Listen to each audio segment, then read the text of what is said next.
தம்பி விஜய் நல்லாவே பேசினாரு, காலைல பார்த்தேன். ஆனா சில கேள்விகள் நியாயமா கேட்கப்பட்டது. ஏன்னா மாநில அரசால் செய்ய முடியாது என்று தெரிந்தும் நீட் விலக்கு என்று சொன்னீர்களே, நியாயமான கேள்வி.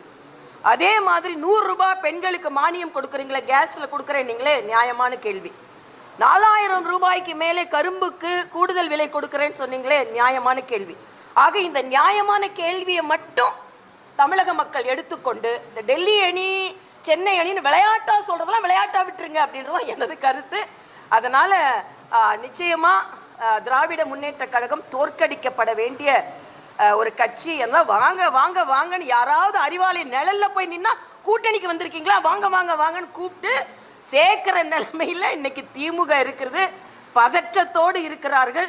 அதனால முதலமைச்சர் சொல்றார், நான் கடுமையா உழைத்து கொண்டு இருக்கிறேன். நான் திட்டமிட்டதற்கு மேல் உழைச்சு உங்க பையன் கொடுக்க போறீங்க ஆட்சியை.